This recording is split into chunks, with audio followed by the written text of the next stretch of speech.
Bismillahirrahmanirrahim. Assalamualaikum warahmatullahi wabarakatuh. Saya Syarifatul Ulia dengan NIM 2030111140. Baiklah, saya akan menjelaskan materi tentang identifikasi ABK dan asesmen.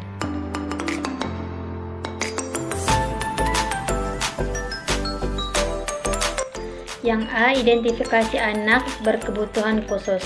Pertama, pengertian identifikasi anak berkebutuhan khusus. Identifikasi adalah kegiatan penjaringan yang dilakukan untuk menemukan anak berkebutuhan khusus yang perlu mendapatkan program pendidikan khusus. Identifikasi merupakan langkah awal untuk mengetahui apakah anak mengalami gangguan atau kelainan. Dengan adanya identifikasi, para guru dapat menggolongkan siapa saja yang mengalami kebutuhan khusus dan dapat disebut anak berkebutuhan khusus. Yang kedua, tujuan identifikasi. Secara umum, tujuan identifikasi ini adalah untuk menghimpun informasi seawal mungkin apakah seorang anak mengalami kelainan atau penyimpangan, atau fisik, intelektual, sosial, emosional, atau sensoris neurologis, atau tidak. Disebut mengalami kelainan atau penyimpangan tentunya harus dibandingkan dengan anak yang lain sebaya dengannya.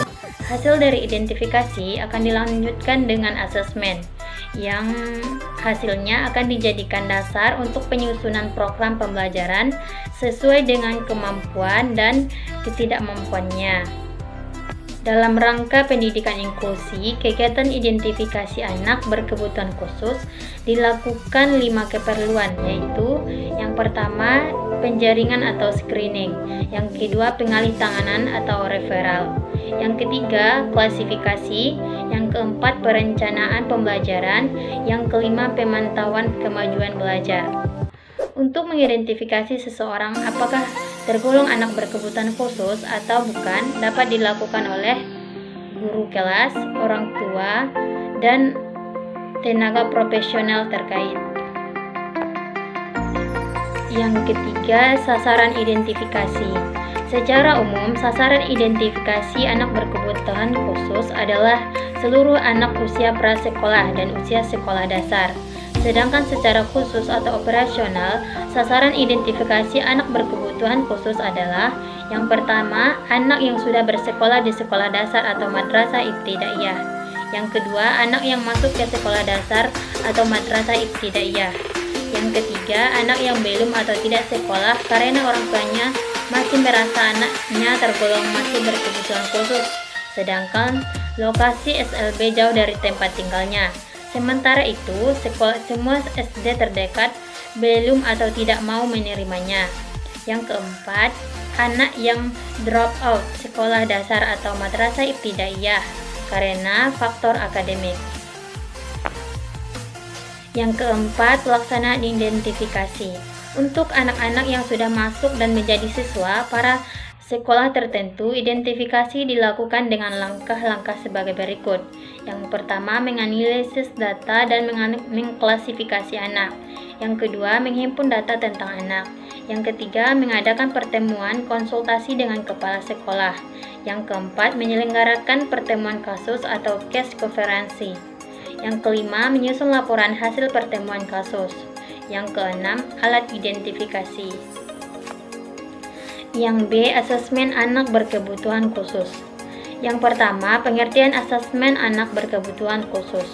Menurut Zainal Alirnin, tahun 2003, asesmen adalah proses yang sistematis dalam mengumpulkan data seorang anak, dalam kemampuan dan kesulitan yang dapat dihadapi seorang saat itu sebagai bahan untuk menentukan apa yang sesungguhnya dibutuhkan. Berdasarkan informasi itu, seorang guru akan dapat menyusun program pembelajaran yang bersifat realistis, sesuai dengan kenyataan objektif dari anak tersebut. Yang kedua, tujuan asesmen anak berkebutuhan khusus.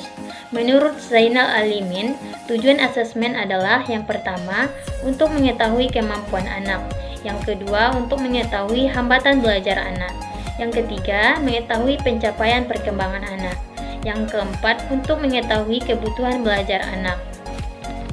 Yang ketiga, aspek-aspek asesmen anak berkebutuhan khusus. Yang pertama, asesmen perkembangan fisik atau motorik. Yang kedua, asesmen perkembangan sosial emosi. Yang keempat, asesmen perkembangan kognitif. Dan yang kelima, asesmen perkembangan akademik.